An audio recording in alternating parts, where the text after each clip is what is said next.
Part 2 about IVF. Oh my goodness, this is a topic that has been on my heart for years, and I have a burden to see couples who are walking through infertility run away from IVF and run to NaPro technology. But the summary is that there are many heartbreaking and unethical aspects to IVF.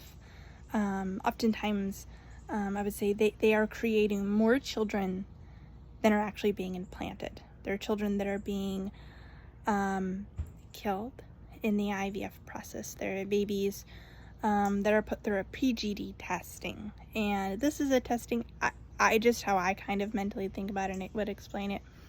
It is, I would explain it's called PGT, so pre-implantation genetic testing. And I would equate this to prenatal testing, for a child once they're in the womb. So seeing if the child has any supposed,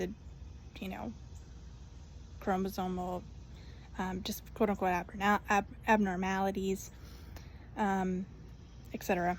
And these tests, and this is a side note, but I think that these tests kind of breed a society and a mentality that prepares itself for abortion. Because this is a mentality that is often used to, I would say, probably spread abortion. Meaning, instead of these testings being something that you find out, oh, okay, this little one, they have this health condition, or they have this diagnosis. Okay, good to know. Now we know how to treat this child's health condition. Now we know how to walk with these parents to show these parents the gift and the blessing that they have that they are parents to a little one who has special needs, and to share with them how they can be the best parents for their little one. But it is used oftentimes, I would say, as almost as a catapult that leads to abortion.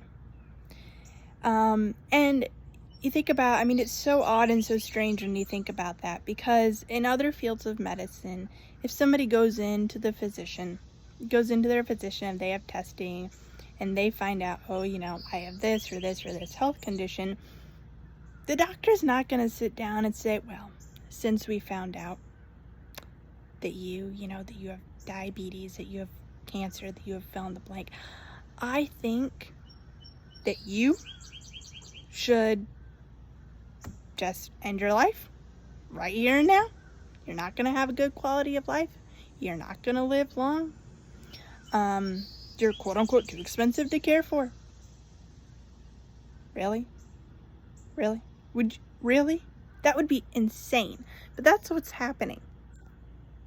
That is what I would say prenatal testing is breeding in the minds of the medical community, and then in the minds of the parents, because the medical community is shoving this narrative in their faces. And some, not all.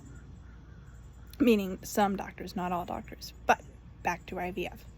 So it's the brokenness of PGT testing. Also, there are children that are frozen in time. Yes, it's a thing. If you think about, like that you would just love to, just go back in time and just like freeze just this great memory that you had in life, or just live it again. Think about the reality that there are, I believe, 1 million children who are frozen in time. So this is not an abstract concept. This is a reality for these children, and these are people made in the image of God. And so I share, and there's much more to this world of IVF, but there's selective reduction and in some places chimeras. But I say all this to say, I think it's so important that people are educated about the reality of IVF, the reality of birth control. I think it's so important that the medical community stops associating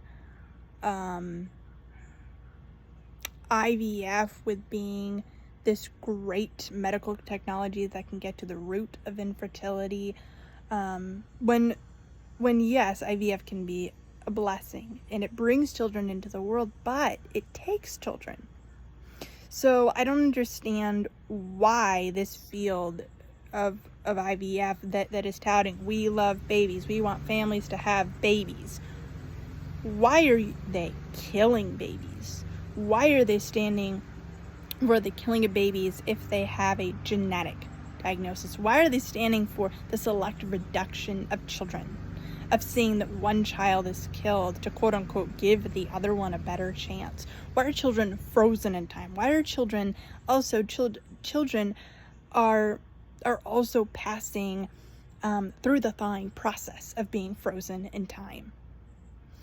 This field is not being told to the general public of the reality of what it is. And I just think it's important that people know, that people are educated.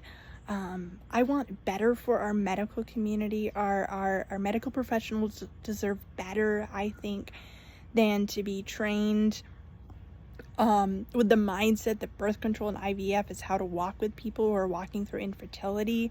Families deserve better, and the medical field deserves better. So God bless you, and I just hope this is used to encourage you, and just used to maybe change your viewpoint, your mindset on it. And if you know of anyone walking through infertility, tell them about Napro technology. Bye.